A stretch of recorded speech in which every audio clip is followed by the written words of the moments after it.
Hi friends, मैं आप लोगों का इस चैनल के ऊपर फिर से स्वागत करता हूं। सो फ्रेंड्स, मैं आप लोगों के लिए आज एसी सर्किट के बारे में हम पढ़ेंगे। और कल हमने पढ़ा था मैग्नेटिज्म क्या होता है, मैग्नेट क्या होता है, उससे रिलेटेड जितने भी पॉइंट आते हैं उनको हमने करा था। फेराडे का नियम पढ़ा था, लेफ्ट एंड राइट नियम पढ़ लिए थे हमने। हमने वोल्टेज कैसे उत्पन्न करते हैं, उसके बाद मोटर किस सिद्धांत पर काम करती है, उसे हम पढ़ा था। ठीक है, अब हम पढ़ने वाले आज कि एसी सर्किट, एसी फंडामेंटल क्या होता है उसके बारे में। ठीक है, एसी और डीसी के बारे में हम देखेंगे। सबसे पहले कि देखिए, हम देखते हैं कि डीसी सर्किट के बारे में, डीसी होता क्या एक्चुअल में। ठीक है, तो डीसी के बारे में अगर हम देखते हैं तो इसमें डीसी के बारे में देखो कि डीसी सर्किट वो कहलाते जो कि समय के साथ ये है एक इसका प्रेग्राफ। ठीक है, इसमें जैसे ये टाइम टाइम के साथ आगे बढ़ रहा है, बट उसमें जो डीसी में जो करंट ये जा रही है ये सेम, मतलब इसी डायरेक्शन में करंट जाते। 15 एम्पियर है तो ये हमेशा 15 एम्पियर ऐसी रहेगी। लेकिन ये करंट सेम रहेगी, बदलेगी, और ना ही उसकी दिशा भी नहीं बदल रही है और ना ही उसका क्या बदल रहा है, दिशा और उसका परिणाम नहीं बदल रहा है। ठीक है, दोनों चीजें इसमें नहीं बदल रही है। ठीक है, क्या बदल, वोल्टेज करंट जिसका मान और दिशा। ठीक है, मान और दिशा उसमें क्या रहता है, स्थिर रहता है। डीसी करंट या डीसी वोल्टेज कहते हैं उसको हम। इस सर्किट में हमेशा मतलब एक ही दिशा में करंट बहेगी। लेकिन एसी सर्किट क्या होती है देखो, एसी करंट क्या होता है। एसी करंट देखो, ये हमारे पास एक डायग्राम दिया है, देखो ये इसमें देख सकते हैं आप कि यहाँ से जब ये करंट ऐसे जाती है तो ये साइनसोइडल वेव बनाते हैं। क्या बनाते हैं, साइनसोइडल वेव बनाती है। जैसे कि यहाँ से जीरो से स्टार्ट हुई, जीरो से स्टार्ट होकर ये मैक्सिमम पॉइंट पर यहाँ तक गई, उसके बाद फिर लो पॉइंट पे आ गई, यहाँ पे भी जीरो पे आ गई, फिर ऑपोजिट डायरेक्शन में ये कहाँ गई, ऑपोजिट डायरेक्शन में एक साइकिल बनाया उन्होंने। ठीक है, ये प्लस कहलाएगा और ये माइनस कहलाएगा। ठीक है, तो इस तरह से ये पॉजिटिव साइकिल हो गए, ये नेगेटिव साइकिल हो गया, दो साइकिल है। ये क्या है, वो वोल्टेज और करंट जिसका मान, दिशा, क्या है, मान और दिशा दोनों समय के अनुसार क्या है, लगातार परिवर्तित होते रहते हैं। उसको हम प्रत्यावर्ती धारा कहते हैं या प्रत्यावर्ती वोल्टेज कहेंगे। उसको क्या बोलेंगे, प्रत्यावर्ती धारा और प्रत्यावर्ती वोल्टेज कहते हैं उसको। तो आप ध्यान रखिए कि एसी करंट क्या होता है और डीसी करंट क्या होता है, आप इसे ध्यान रखिए। आगे बढ़ते हैं हम कि साइनसॉइडल वेव को हम किस तरह से उसको डिफाइन करेंगे। ठीक है, साइनसॉइडल वेव के कारण विद्युत उपकरण में डिस्टरबेंस होता है। कैसा डिस्टरबेंस होता है, इस कारण कम उत्पन्न होता है। कैसा, उपकरणों में डिस्टरबेंस कम उत्पन्न होता है और साइनसॉइडल वेव की गणित करना उसमें आसान रहता है इसमें। और साइन वेव सिंक्रोनस स्पीड में घूमता है, जिससे हम सिंक्रोनस मोटर को बनाते हैं, सिंक्रोनस जनरेटर की इसी के अकॉर्डिंग हम बना पाए हैं। ठीक है, चुंबकीय क्षेत्र उत्पन्न करते हैं, इसी आधार पर हम एसी मोटर बनाई जाती है, इसके आधार पर। ठीक है, अब साइनसॉइडल वेव को उत्पन्न करना कैसे। ठीक है, साइन क्या है, अल्टरनेटर द्वारा साइन वेव की ईएमएफ उत्पन्न की जाती है। कैसे, साइन वेव की ईएमएफ उत्पन्न की जाती है। यदि किसी चालक तार को एक समान चुंबक क्षेत्र में निश्चित कोणीय वेग से, कैसे, निश्चित कोणीय वेग से घुमाते हैं तो उस चालक तार में उत्पन्न ईएमएफ कैसा रहेगा, साइन वेव की आकृति का रहेगा। किसी चालक तार को हम कैसे, चुंबक क्षेत्र में उसको हम निश्चित एक कोण में उसको हम घुमा रहे हैं। जैसे कि ये चुंबक क्षेत्र मान के चला, ये चुंबक क्षेत्र है, इसमें हम कंडक्टर को घुमाएंगे तो उस कंडक्टर के अंदर ईएमएफ उत्पन्न हो जाएगी। क्या होगा, ईएमएफ उत्पन्न होगा। तो ये कोणीय वेग कैसी रहेगा, ये हमें हमारे पास रहेगी। ठीक है, इसका हमारे पास मान रहेगा 2 पाई एफ होता है इसका मान। ठीक है, इस कोणीय वेग इसका मान क्या होगा, 2 पाई एफ हमारे पास रहेगा। तो इसको आप याद रखिए, ये हमारे पास रहेगा। ठीक है, और जो साइन वेव रहती है, साइन वेव जो चलती है इस तरह से, ठीक है, ये साइन वेव चलती है पॉजिटिव साइकिल में, जीरो से लेकर फिर ये 90 पे पहुंची है, 90 पे, फिर 180 डिग्री पे आ जाती है। ठीक है, कितने, 180 पे। फिर नेगेटिव साइकिल में जब ये चलेगी, नेगेटिव साइकिल में इस प्रकार चलेगी तो ये हमारी जब नेगेटिव साइकिल मैक्सिमम रहेगा तो कितने डिग्री घूमेगा, 270 घूमेगा, तो ये आएगा। ठीक है, कौन सा, ये वाला हमारे पास घूम रहा है, ये जो ये इलेक्ट्रॉन इसके चारों ओर घूमेंगे। ठीक है, इस प्रकार ये हमारे पास रहेगा। तो अब हमारे पास इसमें ध्यान देना है कि 0 डिग्री पर जब रहता है तो इसका वोल्टेज का मान कितना रहेगा, जीरो रहेगा, और 180 पे भी जीरो रहेगा, और 360 पे भी रहेगा। जो जीरो, 180 और 360 पे क्या होगा, जीरो होगा। ठीक है, शून्य मान ईएमएफ का रहेगा। लेकिन मैक्सिमम कब रहेगा, 90 डिग्री पर, और 270 पर ये मैक्सिमम होता है ईएमएफ का मान। ठीक है, इसको याद रखना।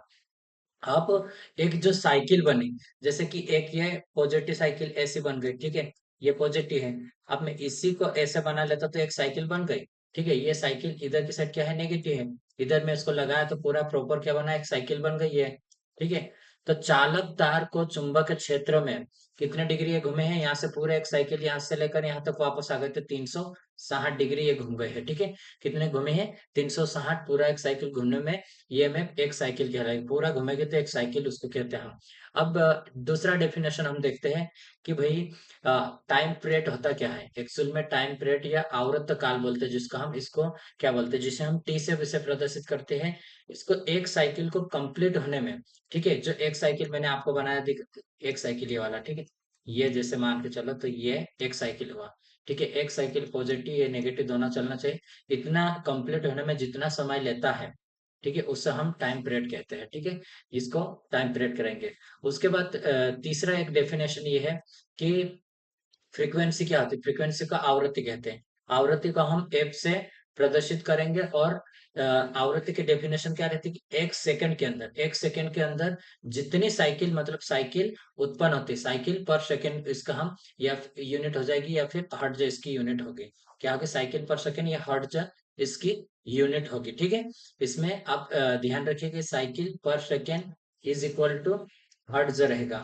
ठीक है, हर्ट्ज ये हमारे पास रहेगा। तो आप इसको याद रखिए। अगर एक सेकंड में 50 साइकिल बनाते हैं, हमारे भारत में कितना रहती, एक सेकंड के अंदर 50 साइकिल बनाते हैं, तो ये क्या है, हमारे भारत इंडिया की फ्रीक्वेंसी कितनी रहेगी, 50 हर्ट्ज रहेगी। ठीक है, 50 साइकिल पर सेकंड रहेगा। अब इंस्टेंटेनियस वैल्यू क्या होता है, तत्कालीन मान क्या होता है, इसके बारे में हम देखते हैं। ठीक है, इंस्टेंटेनियस वैल्यू, तत्कालीन मान। चालक तार को चुंबक क्षेत्र में हम घुमाते हैं। कैसा, चालक तार रहेगा, उसको हम चुंबक क्षेत्र में जब हम घुमाते हैं तो उसके अंदर ईएमएफ उत्पन्न होता है। और वो ईएमएफ को अलग अलग समय में हम क्या करेंगे, अलग अलग समय में जो मान हम लेते हैं, अतः किसी भी क्षण पर हम उसके अंदर जो मान को हम देखेंगे, तो वो क्या कहलाता है, तत्कालीन मान हमारा इंस्टेंटेनियस वैल्यू कहलाता है। ठीक है, स्मॉल लेटर में हम इसको लिखते हैं, स्मॉल लेटर में वी इससे दर्शाते हैं हम, किससे, वी इससे, वी एम साइन फाइव होता है, वी एम साइन फाइव होता है ये वाला।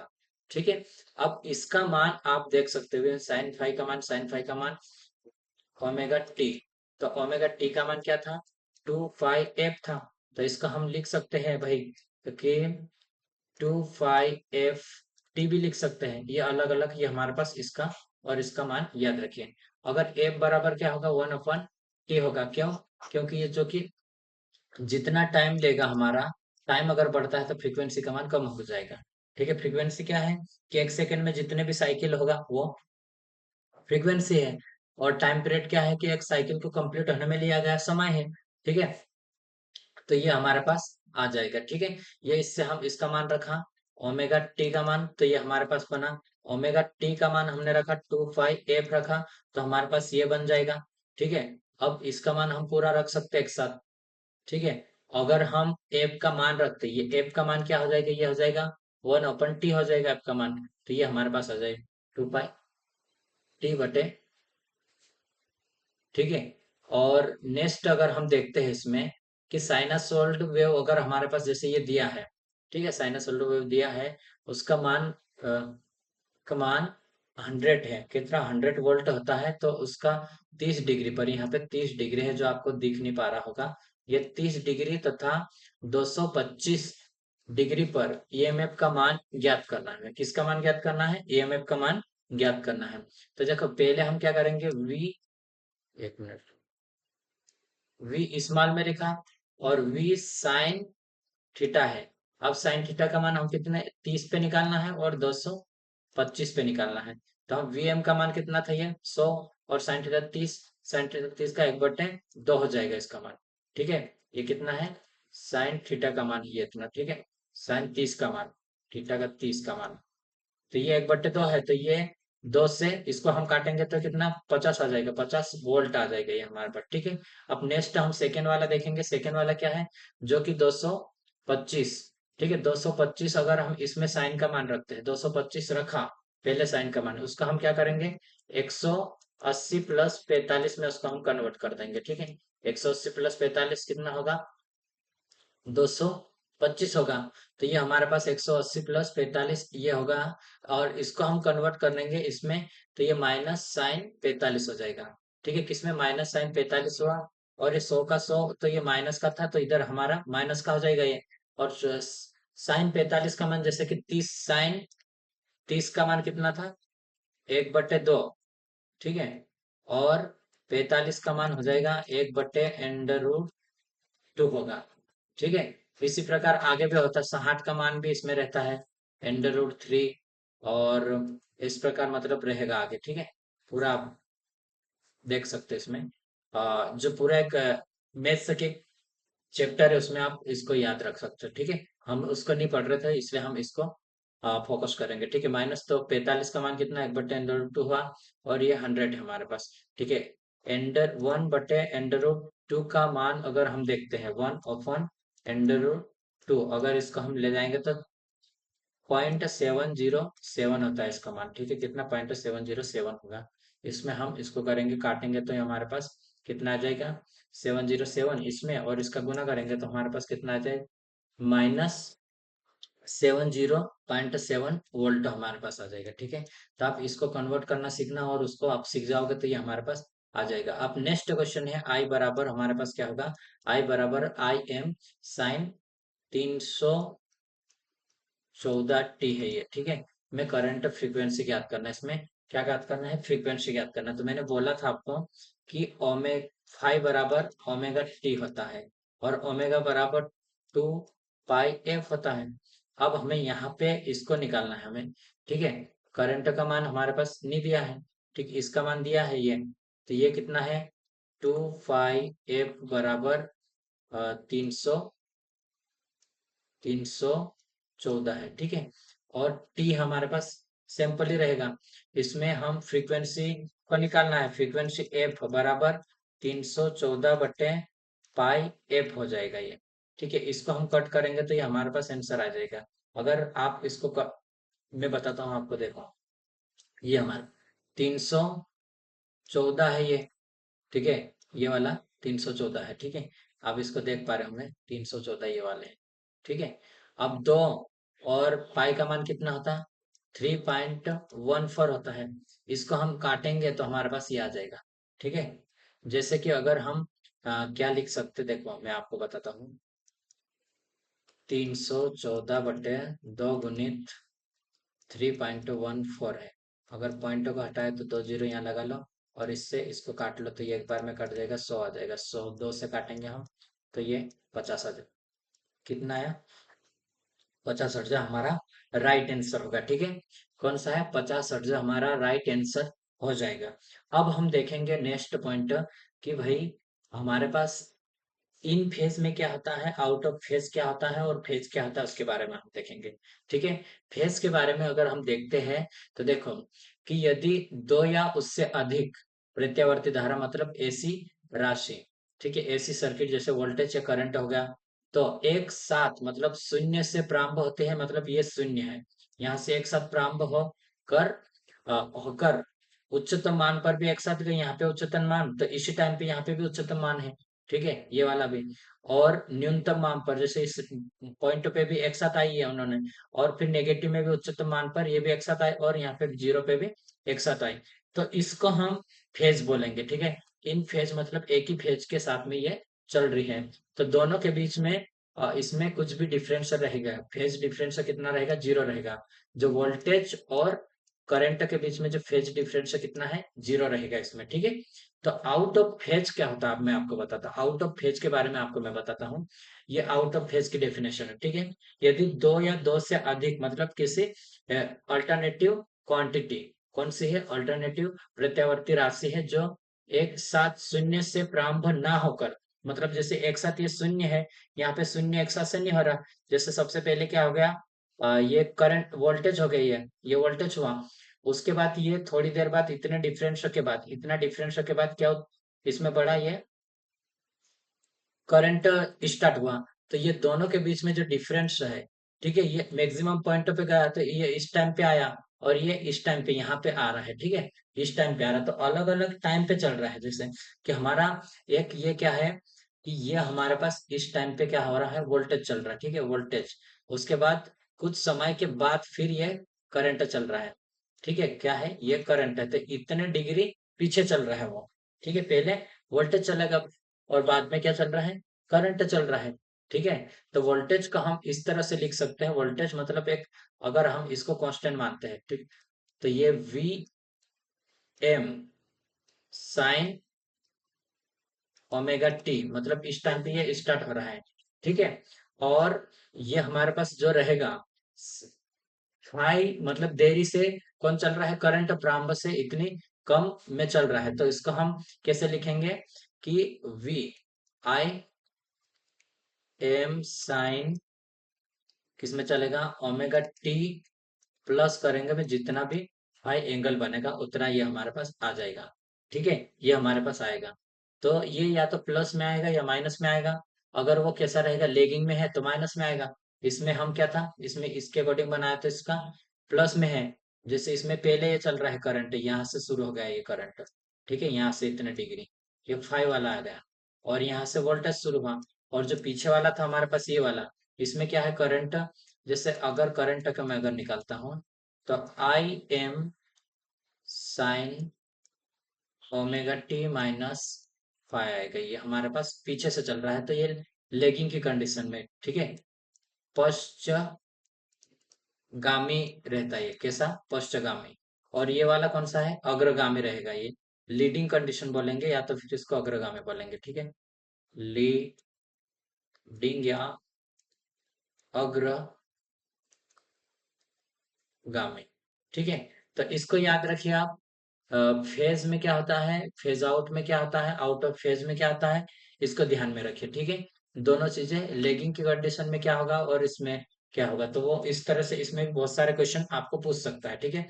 अब एवरेज की बात करते हैं हम, एवरेज एसी सर्किट के अंदर एवरेज रहता है, आरएमएस वैल्यू रहता है, ठीक है, इस फॉर्म फैक्टर भी रहता है। इस प्रकार से अलग अलग जो डेफिनेशन है उसका आप याद रखिए, बहुत फंडामेंटल यूनिट्स है जो फंडामेंटल बेसिक्स है, ठीक है। इसको ये इसको तो आना ही चाहिए, उसके बाद ही आप मतलब मशीन पढ़ोगे, बाकी जितने भी अदर है उसका आप पढ़ पाओगे, ठीक है। तो इसमें हम देखते हैं अभी कि एवरेज क्या होता है, एवरेज औसत मान। एवरेज जैसे कि ये हमारे पे एक सर्किट है, ये सर्किट मतलब प्लस माइनस से होकर जा रही, ठीक है। तो ये 50 मान के चलो, 100 मानो या फिर इसको 50 मान लो, ठीक है। हमने 50 माना तो 50 माइनस में भी चलेगी, दोनों के बीच में तो प्लस में 50 माइनस में 50 बटे टी टाइम में ये गई, तो दोनों के बीच में ये जीरो हो जाएगा एवरेज, ठीक है। प्लस और माइनस में चलेगी तो जीरो हो जाएगा, सिमेट्रिकल कंडीशन में जीरो होगा। इस कारण से हम एक टाइम पे अगर इसमें तो एक ही लेते हैं, जैसे पॉजिटिव कितने लेंगे। असिमेट्रिकल में रहेगा तो उसमें क्या रहेगा, जैसे कि आधी ऊंचाई पे गई यहाँ पे, तो ये कितना है, ये मतलब 100 तक चला, ठीक है। और नेगेटिव पॉइंट में कम चली तो ये यहाँ पे हमने 25 माना इसको, तो ये हमारे पास 100 माइनस 25 हो जाएगा, तो ये 75 चल गए, समझे। अनसिमेट्रिकल की कंडीशन में ये ऐसा होता है, ठीक है। सिमेट्रिकल वेव की पूरी एक साइकिल को हम औसत मान कैसा लेंगे, शून्य लेंगे। लेकिन उसकी हाफ वेव के लिए औसत मान अधिकतर हम केवल एक हाफ वेव को इसको लेते हैं, ठीक है। अनसिमेट्रिकल में क्या करते हैं, फुल सर्किट को लेते लेते हैं हम औसत मान के लिए, ठीक है। परिभाषा, यदि किसी परिस्थिति में निश्चित समय तक डीसी करंट के द्वारा धारा प्रवाहित आवेशों का मान यदि उसी परिपथ में समान, तो ये हमारे पास कौन सा रहेगा, हमारे पास ये हमारे पास डेफिनेशन एवरेज वैल्यू क्या है, ठीक है। यदि किसी परिपथ में निश्चित समय तक डीसी करंट के द्वारा प्रवाहित आवेशों का मान, मतलब उसके एक सर्किट के अंदर मतलब जितने आवेश उसमें प्रवाहित होते हैं उसी सर्किट में हम, और उसी टाइम पर, मतलब जैसे 1 घंटे का टाइम हमने डीसी सप्लाई करा, जितने उसमें आवेश प्रवाहित हुए, और उतने ही 1 घंटे तक हम एसी सप्लाई देंगे, ठीक है, एसी सप्लाई देंगे आवेशों के मान के बराबर, मतलब उतना होना चाहिए हमारे पास। एसी सर्किट में द्वारा आवेश प्रवाहित करेंगे हम उसमें वो रहेगा हमारा, ठीक है। करंट के बराबर डीसी करंट, एसी करंट का औसत वैल्यू बराबर रहता है, ठीक है। हम जितने समय में हम जैसे मान लो 1 घंटे तक हमने दिया, डीसी सप्लाई दिया, इसमें 1000 आवेश में प्रवाहित हुए, तो हमने एसी सर्किट दिया तो हम 1000 आवेश कितने समय में वो प्रवाहित होगा, उसी का हम क्या बोलेंगे, ये हमारा एवरेज वैल्यू कहलाएगा, ठीक है। मान लो यार 2 घंटे ले लिया तो ये 2 घंटे में इतना गया, समझिए एवरेज वैल्यू। औसत मान निकालने के लिए हम क्या करते हैं, 2 और वी मैक्सिमम बटे पाई लिखते हैं, ठीक है। ये वाला सूत्र हमारा रहेगा, ठीक है। अधिकतम मान ये है, ये हमारा अधिकतम करंट या हो सकता है, या अधिकतम वोल्टेज हो सकता है, या अधिकतम करंट हो सकता है, दोनों में से कोई भी, ठीक है। अगर हम इसको काटते हैं तो ये हमारे पास ये आता है पॉइंट 0.637 वोल्ट में आता है, ठीक है। ये एवरेज वैल्यू हमारे पास रहेगा। अगर एवरेज वैल्यू का मान पूछता है, करंट का एवरेज वैल्यू पूछा, तो टू क्या रहेगा, 2 Vm/पाई हो सकता, या फिर 0.637 Vm हो सकता है, ठीक है। तो ये दोनों आप याद रखिए। अब हम देखेंगे, नेक्स्ट डेफिनेशन देखेंगे, आर एम एस वैल्यू क्या होता है। आर एम एस वैल्यू क्या होता है, रूट मीन स्क्वायर वैल्यू जिसको बोलते हैं हम, वर्ग मध्य मूल मान हिंदी में बोलते हैं, ठीक है। आर एम एस वैल्यू को इफेक्टिव वैल्यू भी कहते हैं, ठीक है। क्या कहेंगे, इफेक्टिव वैल्यू भी कहेंगे इसको हम, आरएमएस वैल्यू को। और इसको क्या होता है, एसी करंट या वोल्टेज का मान लगातार परिवर्तित होते रहता है, ठीक है। और अलग अलग समय पर वोल्टेज और करंट का जो वैल्यू रहती है, वो भी क्या रहेगा, जिसका मान अलग अलग रहता है, सर्किट में अलग अलग काम करेगा वो। इसलिए हम एसी वोल्टेज और करंट की एक ऐसी वैल्यू को ज्ञात करते हैं जिसके बराबर में सर्किट में लगातार कार्य होता रहता है, ठीक है। जिसके बराबर में एक सर्किट में लगातार काम होते रहता है, इस वैल्यू को आरएमएस वैल्यू कहते हैं। क्या कहेंगे उसको, इस वैल्यू को हम आरएमएस वैल्यू कहते हैं। आरएमएस वैल्यू को इफेक्टिव वैल्यू और प्रभावी वैल्यू भी कहते हैं। क्या, आरएमएस वैल्यू को हम या तो इफेक्टिव वैल्यू, हिंदी में बोले तो प्रभावी मान भी बोलते हैं, ठीक है। कहते हैं ऐसी सर्किट में हमेशा वोल्टेज और करंट का आरएमएस वैल्यू ही लेते हैं हम, ठीक है। किसमें, ऐसी सर्किट में क्या करते हैं, हमेशा करंट के मान को ही लेते, आरएमएस मान को लेते हैं, ठीक है। उसकी परिभाषा अगर देते हैं हम ऐसे, यदि किसी सर्किट में डीसी करंट निश्चित समय तक, इसमें क्या है कि निश्चित समय तक प्रवाहित करने पर उत्पन्न है, उत्पन्न एनर्जी मतलब या तो हीट, ठीक है, का मान उसी परिपथ में एसी करंट प्रवाहित करने पर उत्पन्न ऊष्मा का मान के बराबर होता है, वो डीसी करंट एसी की आरएमएस वैल्यू के बराबर रहेगा, ठीक है। और इसको निकालने का भी फार्मूला होता है हमारे पास, जो कि वी आरएमएस निकालना है, ठीक है। तो हमारे पास ये होगा, वी आरएमएस निकालने के लिए हमारे पास ये होगा, तो वी एम बटे अंडर रूट टू होगा, ठीक है। वी एम बटे अंडर रूट टू होगा।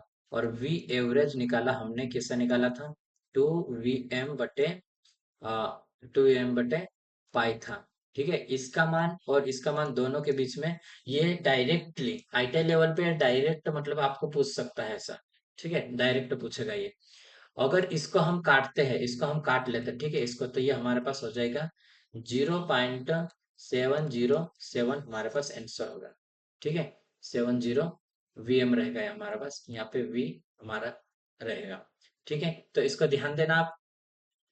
एक हीटर को, किसको, एक हीटर को 230, एक हीटर को 230 वोल्ट और 50 हर्ट्ज की एसी सप्लाई दी गई, ठीक है, दी गई है।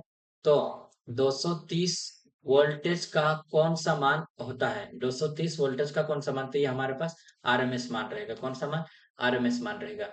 हम देखो एक एक दो हम उसमें न्यूमेरिकल देखेंगे इसमें कि कौन सा रहता है, ठीक है। तो इसमें न्यूमेरिकल देखते हैं हम। इसमें आई बराबर 100 sin ओमेगा टी में करंट का औसत और आरएमएस मान हमें निकालना है। तो ये मान किसका है, 100 मान Vm का मान, ठीक है। Vm बराबर 100 है, ठीक है। अब हमें एवरेज निकालने के लिए क्या है, एवरेज बराबर ये हमारे पास है Vm, ठीक है। तो हमारे पास 0.637 इंटू मैक्सिमम करंट, ठीक है। तो हमारे पास करंट का मान कितना दिया है, ये 100 दिया है, तो 100 मान रखा और इसमें हम गुना करो 0.637 में, अब इसमें तो दो 63.7 आ जाएगा एम्पियर, ठीक है, ये इतना हमारे पास आ जाएगा आंसर। अगर हम आरएमएस करंट निकालते तो आरएमएस करंट निकालने के लिए ये वाला लग जाएगा फार्मूला 0.707, और आई मैक्सिमम करंट, ठीक है, मैक्सिमम करंट आ गया, तो 100 करंट था तो इसका 70 आ गया। एवरेज कितना है, एवरेज करंट कितना जा रहा, 63 जा रहा, 63.7 एम्पियर जा रहा, ठीक है।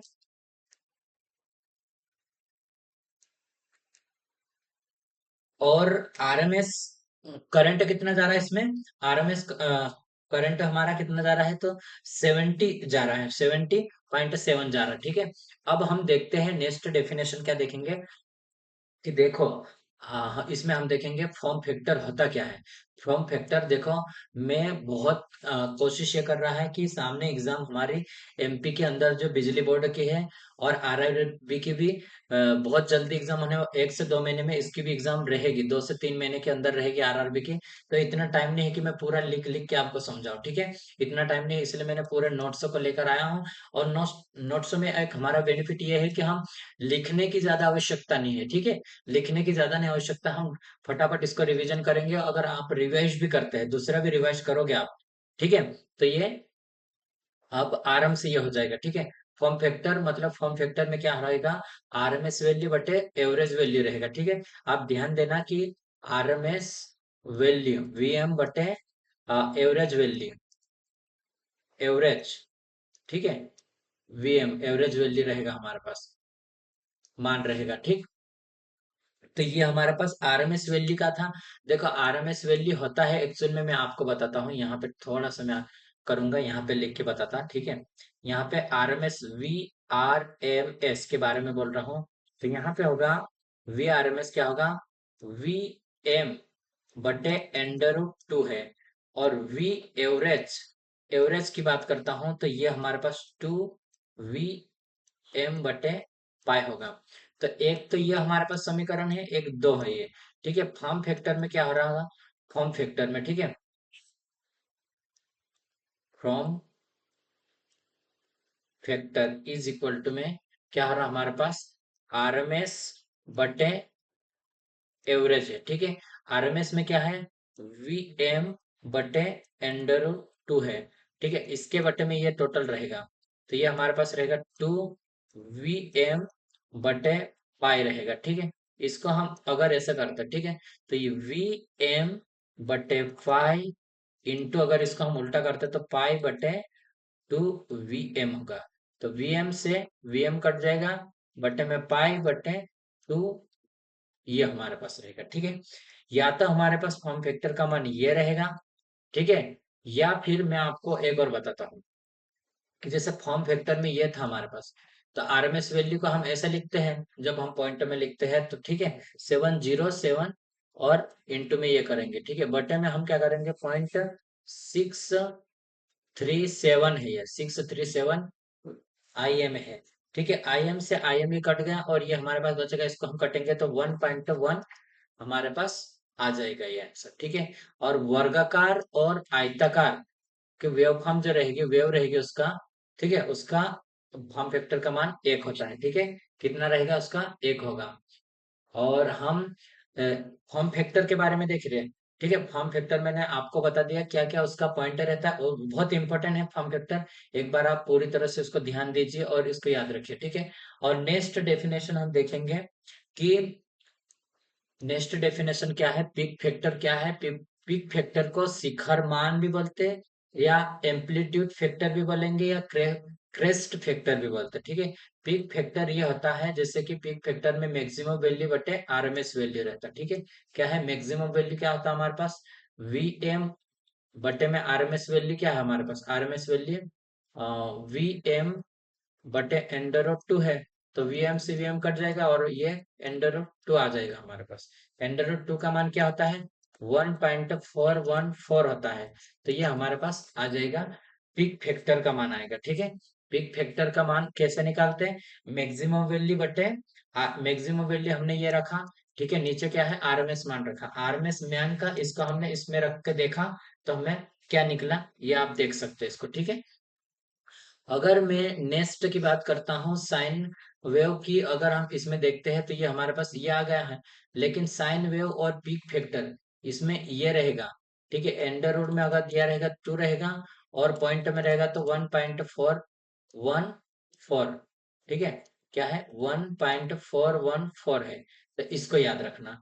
अब हम देखते हैं कि रिलेक्टिव मतलब इंडक्टिव रिएक्टेंस क्या होता है और कैपेसिटिव रिएक्टेंस क्या होता है, उसको हम देखना है। ठीक है, तो देखो, इंडक्टिव रिएक्टेंस की बात करें तो इंडक्टिव रिएक्टेंस उसे बोलते हैं हम किसी कॉइल या फिर इंडक्टेंस का वह गुण है जो कि मतलब उसमें करंट के प्रवाह का विरोध करेगा। ठीक है, या तो एक कॉइल बनाते हैं या फिर इंडक्टेंस बनाते हैं, या किसी सर्किट रहती है जैसे हमारे घरों में यूज करती है या कहीं पे भी यूज है, जैसे मोटर है, वाइंडिंग है या ट्रांसफार्मर है, उस वाइंडिंग के कारण इंडक्टेंस रहता है उसका, और उसके उसमें कुछ ना कुछ ऐसा गुण रहता है जो कि करंट के बहने का विरोध करता है। उसको हम इंडक्टिव, जो इंडक्टेंस के कारण विरोध करेगा करंट में बहने का, उसको हम इंडक्टेंस कहते हैं। ठीक है, अब ये कॉइल इंडक्टेंस का एक सिंबल है। ठीक है, इसको हम इंडक्टेंस को एल से हम प्रदर्शित करते हैं और इंडक्टिव रिएक्टेंस को एक्सएल से हम प्रदर्शित करते हैं। ठीक है, एक्सएल, और उसकी यूनिट क्या है, ओम। ये इसका सिंबल है और इसकी यूनिट ओम है। ठीक है, और एक्सेल का अगर हम फुल फॉर्म देखें तो एक्सेल का फुल फॉर्म ये रहेगा हमारे पास। ठीक है, 2 पाई एफ एल, 2 पाई एफ एल, और मोह में ओम में है। ठीक है, ओम में है ये। ठीक है, और इसकी फ्रीक्वेंसी डीसी के लिए मतलब फ्रीक्वेंसी कैसी रहती है, डीसी के लिए फ्रीक्वेंसी 0 होती है। डीसी के लिए फ्रीक्वेंसी 0 हर्ट्ज होती है, तो ये हमारे पास 0 रहेगी। तो फ्रीक्वेंसी यहाँ पे देखो ये 0 हो जाएगी, तो एक्सएल का मान डीसी के लिए कितना हो जाएगा, 0 हो जाएगा इसका मान। ठीक है, डीसी में एक्सएल का मान 0 होगा फॉर डीसी। ठीक है, डीसी के लिए मतलब रेजिस्टेंस भी, फ्रीक्वेंसी भी कैसे रहता है, डीसी में 0 होती है, लेकिन एसी में और कुछ ना कुछ रहता है, तो उसके कारण उसमें रहेगा। ठीक है, और डीसी सर्किट में इंडक्टेंस कैसा काम करता है, एक शॉर्ट सर्किट के रूप में कार्य करता है। ठीक है, अब मैं आपको बताता हूँ उसमें कुछ और पॉइंट्स को बताता। एक्सएल का मान, एक्सएल का मान भी शून्य से ज्यादा होता है। कितना, एक्सएल का मान शून्य से ज्यादा रहेगा, इसलिए यह एसी करंट को प्रवाहित करने में कैसा करेगा, विरोध करेगा।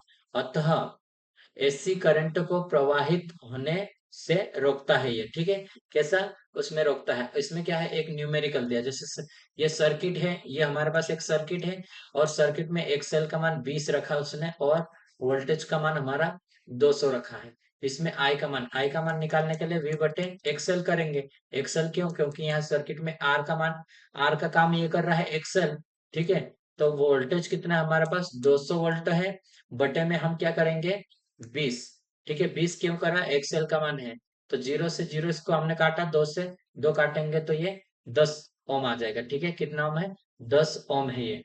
अब मैं आपको बताता हूँ कि कैपेसिटिव रिएक्टेंस होता है, जैसा जैसा इंडक्टिव रिएक्टेंस है कि इंडक्टेंस के कारण उसमें करंट के प्रवाह का विरोध कर रहा है, उसी प्रकार कैपेसिटर, कैपेसिटर मतलब संधारित्र प्रतिघात बोलते हैं, जिसको हम एक्स सी से हम प्रदर्शित करते हैं। ठीक है, कैपेसिटिव रिएक्टेंस, कैपेसिटिव रिएक्टेंस क्या है, कैपेसिटिव रिएक्टेंस का वह गुण जो करंट के प्रवाह का विरोध करता है, किसके, करंट के प्रवाह का विरोध करेगा, उसका कैपेसिटिव रिएक्टेंस कहते हैं। हम उसको क्या बोलेंगे, कैपेसिटिव रिएक्टेंस कहते हैं। उसका यूनिट क्या है, ओम रहेगी। बट इसको क्या, इसमें हम प्रदर्शित करते हैं, ये सिंबल है हमारा। ठीक है, लेकिन एक्स सी बराबर 1/2 पाई एफ सी होता है, तो ये आपको याद रखना है।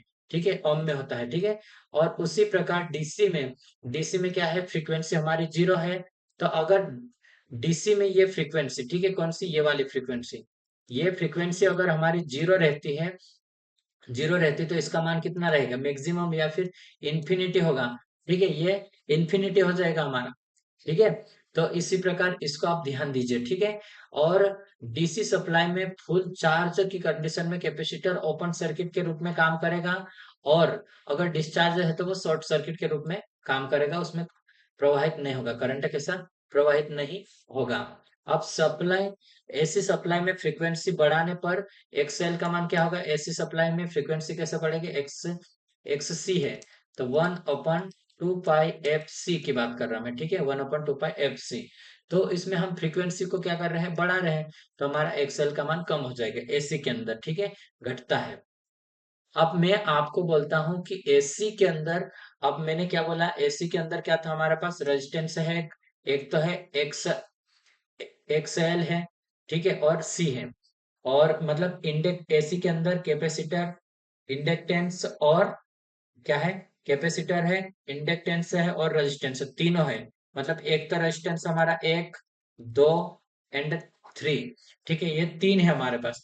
अब इम्पीडेंस की परिभाषा को मैं समझाने से पहले आपको बोल रहा हूँ कि ये क्या है, एक रेजिस्टेंस का रेजिस्टेंस है, क्या है, जैसे डीसी में रेजिस्टेंस होता है, ठीक है, उसी प्रकार एसी में क्या रहेगा, रेजिस्टेंस के कारण, इंडक्टेंस के कारण, मतलब एक्सएल के कारण और एक्ससी के कारण जो करंट के प्रवाह में विरोध होता है, ठीक है, उसको हम बोलेंगे इम्पीडेंस बोलते हैं। यदि किसी सर्किट में रेजिस्टेंस, इंडक्टेंस एंड कैपेसिटर तीनों लगे हो, तो उस उन तीनों के द्वारा करंट प्रवाह में जो उत्पन्न होने के लिए जो बाधा, कुल बाधा उत्पन्न होगी, उसको हम क्या बोलेंगे, इम्पीडेंस बोलेंगे, और इसकी इकाई ओम है, ठीक है। को सर्किट का कुल प्रतिरोध भी कह सकते हैं हम, ठीक है, कुल प्रतिरोध भी हम इसको कह सकते हैं। और इसको हम जेड से प्रदर्शित करते हैं, किससे, जेड से प्रदर्शित करेंगे, जेड इज इक्वल टू में आर का स्क्वायर, ये फार्मूला है, ये फार्मूला कैसा है मैं आपको बताऊंगा, ठीक है। आर स्क्वायर प्लस में हम करेंगे कोष्टक में एक्सएल, और जो भी इसमें से बड़ा है उसमें से हम घटाएंगे और उसका स्क्वायर करेंगे, ठीक है। सर्वांग सम रहेगा इसका मान, मतलब सर्वांग सम ये रहता है, इसका मतलब है कि जो भी बड़ा है उसमें से हम घटा के उसको हम लिखेंगे, ठीक है। सबसे पहले मैं आपको बताता हूँ, जैसे ये केस सर्किट है, इसमें हम शुद्ध प्रतिरोध, मतलब कोई भी इंडक्टेंस नहीं लगाया, कोई भी कैपेसिटर नहीं लगाया हमने, केवल रेजिस्टेंस इसको इसको लगाया हमने, ठीक है, इस सर्किट के अंदर, और हमने इसको सप्लाई दिया, तो हमारे पास जो वोल्टेज रहेगा we maximum sine omega T.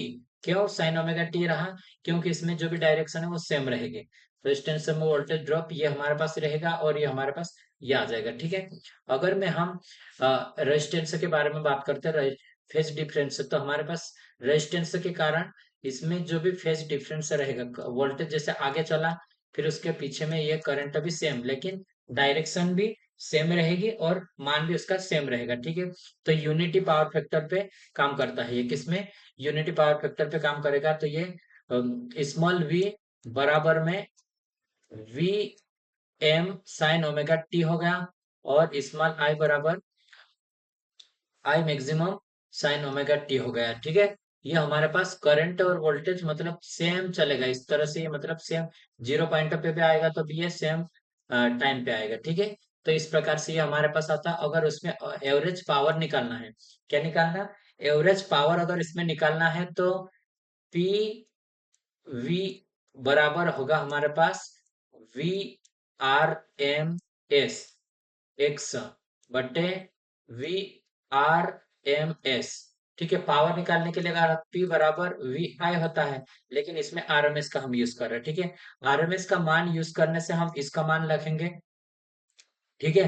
तो वीएम दोनों, ये दोनों का गुना करक अंडर रूट टू का, तो दोनों अंडर रूट टू में क्या हो जाएगा, गुना होगा, तो अंडर रूट से कट जाएगा, ये हमारे पास बचेगा दो, ठीक है। मतलब जितनी पावर है आधी हो जाएगी उसकी। शुद्ध प्रतिरोध में सर्किट में वोल्टेज और करंट का फेज में होती है, और पावर फैक्टर इसका कैसा रहता है, यूनिटी पावर फैक्टर रहेगा।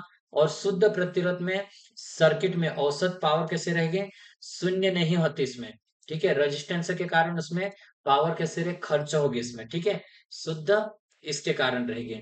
अब मैं आपको बोलता हूँ इंडक्टेंस, इसमें आपको बताता हूँ आर ओनली में इंडक्टेंस के बारे में। जैसे इंडक्टेंस ये हमारे पास है, ठीक है, इंडक्टेंस शुद्ध इंडक्टेंस लिया हमने, कोई भी रेजिस्टेंस को नहीं लिया इसमें, ठीक है।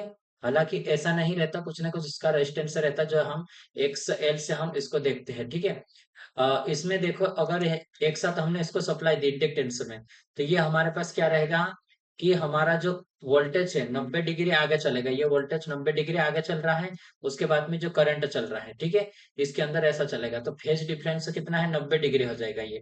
और वीएल वी एल निकालने के लिए हम क्या करेंगे, आई एक्सएल का यूज करेंगे, ठीक है। और आई निकालने के लिए वी बटे एक्स एल का यूज करेंगे, तो ये भी आपको याद रखना है, ठीक है। और हमारी करंट कितने पीछे चल रही है, हमारी 90 डिग्री पीछे चल रही है करंट के लिए, ये 90 डिग्री पीछे चलेगी, ठीक है। इसमें क्या है, आई बराबर आई एम साइन, ठीक है, ओमेगा टी माइनस 90, ठीक है। क्या है, -90 ही है। शुद्ध इंडक्टेंस में, शुद्ध इंडक्टेंस के सर्किट में करंट वोल्टेज से कितने 90 डिग्री लेग कर रहा है, कितने डिग्री, 90 डिग्री। शुद्ध इंडक्टेंस में सर्किट का पावर कैसा रहेगा, शून्य रहेगा, ठीक है। कैसा, इसका पावर शून्य रहेगा, किसी प्रकार का मतलब इसमें पावर खपत नहीं रहेगा। किस कंडीशन में, शुद्ध इंडक्टेंस के कंडीशन में।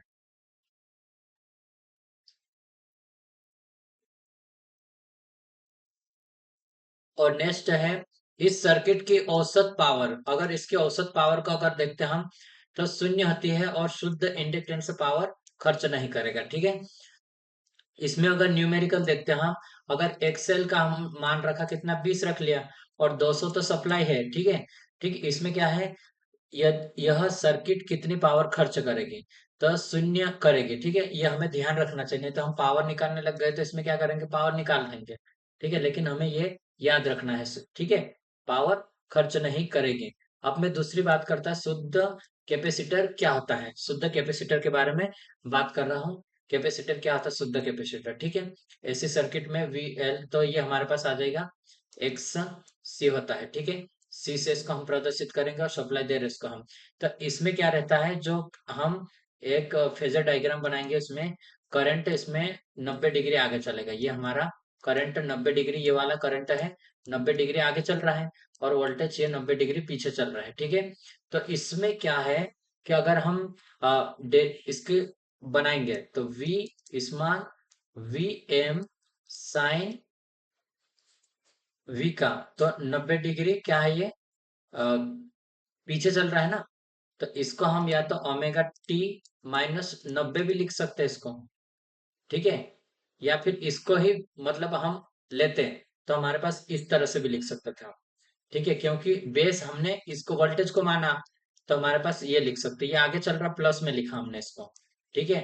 और करंट वोल्टेज निकालने के लिए हमारे पास आ जाएगा वी सी बराबर आई एक्स सी, और आई निकालने के लिए हम क्या करेंगे, वीसी बटे एक्स सी, ठीक है। क्या है, वीसी बटे एक्स सी हो गया हमारे पास, ठीक है। अब हम इसको हम देखते हैं, इसका कुछ और इम्पोर्टेंट, इसमें भी शुद्ध में रहता तो पावर इसमें जीरो रहेगी। शुद्ध कैपेसिटर सर्किट में करंट वोल्टेज से कितने 90 डिग्री लीड कर रहा है, और पावर खर्च कितना होगा, इसमें जीरो हो जाएगा, शुद्ध रहेगा तो। औसत पावर शून्य होती है, अर्थात कैपेसिटर पावर खर्च नहीं करता है, ठीक है। मैं अभी यहाँ क्या आपको बताया, जैसे एसी सर्किट में RMS value, average value, thumb factor, ripple factor के बारे में आपसे बातें की है, ठीक है। उसके बाद हम बात करेंगे, हम नेक्स्ट आगे में आरएल सर्किट क्या होता है, आरसी सर्किट क्या है, रेजोनेंस सर्किट क्या होता है, यह हम नेक्स्ट वीडियो में देखेंगे, ठीक है। मैं वीडियो छोटा करने की कोशिश कर रहा हूँ, और इतना ही यहाँ पे रोक के और नेक्स्ट वीडियो रिकॉर्ड कर रहा हूँ, ठीक है। तो वीडियो देखने के लिए धन्यवाद।